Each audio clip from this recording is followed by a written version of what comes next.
Hi there, everybody. My name is Soul, and today I'm going to be talking about wrestling. Fun fact about me: I used to have a wrestling channel titled Webcam Wrestling. It had like one, 2 dozen videos. It was all filmed on a webcam. Not even this webcam. It was like a 720p webcam, and um, I wanted to talk about wrestling and my, you know, channel full of movie and video game reviews and my other channels, which are completely different tones and content. I just didn't think it fit there. I was like, hey, I can give it its own channel and I could do like Raw and SmackDown reviews, and I didn't end up doing that despite how little work it was. And not until now with the crowds coming back did I really feel passionate about wrestling again. And I was like, hey, I'd rather just talk about it on Solshow. I'm pretty confident posting whatever I want there at this point, and some people actually do watch it, and I appreciate it. So let's talk about Money in the Bank 2021. I actually just filmed like 20 minutes of a review, and I felt really good about it. And then I look back on a bunch of old footage, like the past 4 videos I've done. My audio mixer is just dead. Thank God I have a second one, but I couldn't. I just don't know what's going on with it. Can't get it to turn on. I watched the video where it started, and then it just died. It doesn't matter. Money in the Bank 2021 is in the books. The pre-show I'm just gonna lightly talk about. I did watch it for once, and I enjoyed it. I liked the Mysterios coming out through a tunnel, and we all knew the Usos were gonna get it eventually anyway. DUIs be damned, and fun match. Pretty much what you would expect. Very high fly stuff. Mysterios, great. I love how they have Bianca Belair on the cover, even though she didn't even wrestle. That's not her fault though. The first match was the women's Money in the Bank, which was not as good as the men's. It is what it is. The men's matches are always like traditionally like spot fests, and there's a lot more stuff. And a lot of the women, they usually have to bring like a Lana, or like somebody's just not as like good in the ring. There's always like 2 or 3 women who have no idea what they're doing there. And then you got people like Natalya and Tamina who can put in work. But Naomi. But this year we had Nikki Cross, Alexa, Asuka, Liv Morgan, Naomi, Natalya, Tamina, and Zelina Vega. Um, and most of those choices I would have been happy winning, because I would have been fine with Zelina, Tamina, Naomi, Natalya, even a little bit, Liv, Asuka, Alexa. Well, let's talk about Alexa Bliss for a minute, because her new character, it's not that I don't think it's good. It's just the fact that I know, like, how many in the past 20 years, how many, like, spooky characters have they gotten right? How many characters with any kind of gimmick like this did they keep around and actually keep supporting? And I just don't think WWE is going to pull it off, so I'm trying to pull the plug now. Um, and some of the shit she's even doing now is dumb. I think possessing Selena Vega is dumb. Whatever she was doing, reaching, like, for the heavens, that was dumb. And I didn't expect the winner of this match. There's a couple spots here and there, and then suddenly everyone's in the ring, 3 ladders, and then who climbs over the pack? It's Nikki Cross, and she just scoops it up and leaves.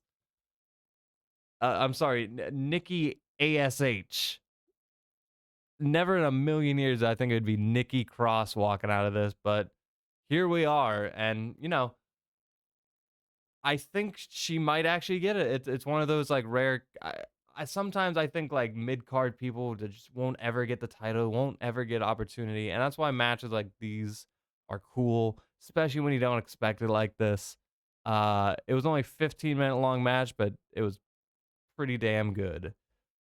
After that, we had the Raw tag team titles aligned between the Viking Raiders and AJ and Omos, and oh man, there's something about AJ and Omos because I don't think they're gonna last.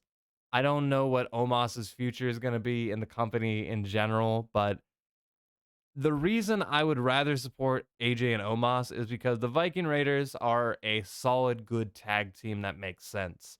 And if there's anything I learned in WWE, you shouldn't support tag. Like, look at the Authors of Pain. That's exactly what's gonna happen to the Viking Raiders. One of them's gonna get injured again. They're gonna be gone. They're gonna come back and just get right back on the cycle train, and then they're gonna be ceremoniously dumped out of nowhere in like 2 or 3 years. And that's not fair, but it's like, why do I care about these characters when I know they're not going to be around in 2 years and then they're not going to have anything to do until then? But AJ and Omos, that is a special attraction tag team. That is like a Vince chosen, and those get special treatment, and those are made to be more fun. And I'll be honest, seeing Omos throw AJ Styles into people is fun. Him like seeing him not get a fucking he didn't put uh a single knee on the ground. He didn't put a shoulder, he didn't put nothing. He doesn't do bumps, and something about that actually is very entertaining. Um it's a little repetitive, but like I still am interested to see what he does each week. So, yeah, they win. I'm all about it. After that, we had Bobby Lashley versus Kofi Kingston. Obviously the worst match of the night. It's a glorified squash match. I do appreciate like the commentary and some of the stuff they had going in it to make it look like, oh, Bobby's like looking weak. Like when Kofi was champ, he was like putting his all in, whereas Bobby's more of a I'm gonna take it easy now kind of guy. And I think they could have worked that into the story a little bit more. I think they could have had like they had this whole blow off with MVP, and I think MVP maybe could have came out to try and help him, with him and his women, and then like that almost made things worse for Bobby.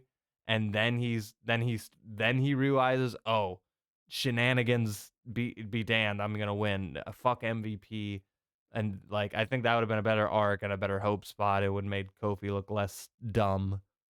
Because that was the goal here, is just make Bobby look like a fucking menace, a fucking monster. And that's what they do here. It's just at Kofi's expense. And, a lot of people love Kofi. It's hard to see, but it is what it is. After that, we got Charlotte versus Rhea Ripley, possibly the best match. Everyone thought Becky was going to be a part of this ankle. She was finally coming back. Um, she didn't, despite there was a "we want Becky" chants at the beginning. Which is just cool, by the way, to have chants like that. The Thunderdome era, it's like there's so much cool content from the fans that we never will see. But that's the WWE I love. And then Charlotte flicks off the audience not long after that, and then Peacock has to fucking censor it. They throw up the big black screen, and we still catch the end of it. I liked all of that, man. That's real wrestling right there. And they put on a damn good match. Charlotte, obviously she's the character she is for a reason. There's a reason she's known as like the best fucking wrestler ever. Uh she's what WWE wants. Within the WWE formula, she's a fucking ace. She does the big flips for the big spots.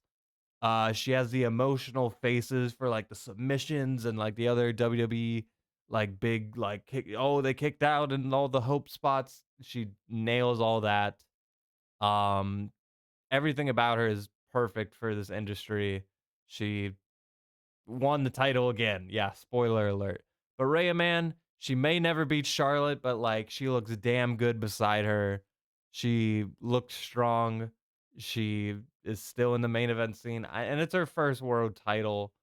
I don't think it's the end of the world for Rhea. She still had a better leap than most of the girls that come from NXT. So, like, what if Ember Moon got the treatment that Rhea got? Even if she did fall down the card, it still would be better than what they did with her. So I'm all about that match. They turned the chance into this is awesome chance, fully deserved. After that, we had the men's Money in the Bank match. I only saw half of this match because I, like all the Americans watching Peacock, experienced interruptions. Mine personally was just I was just getting a lot of. It was like watching a GIF with like only a third of the frames working. I was just watching the show, but like at 1/5 the speed and just audio and video clipping in and out. And I'm building like porch, like this furniture for my porch while I was watching this show. So I got to deal with this stream that I don't know if it's on Peacock or it's on mine end and it just got worse and worse. I thought I was just gonna have to end my whole night after that, but I didn't get to see the entrances and a lot of other stuff. But the match begins, and it's possibly my favorite match, despite I didn't see all that. We got Big E, Drew McIntyre, John Morrison, Kevin Owens, Nakamura, Ricochet, Riddle, and Rollins.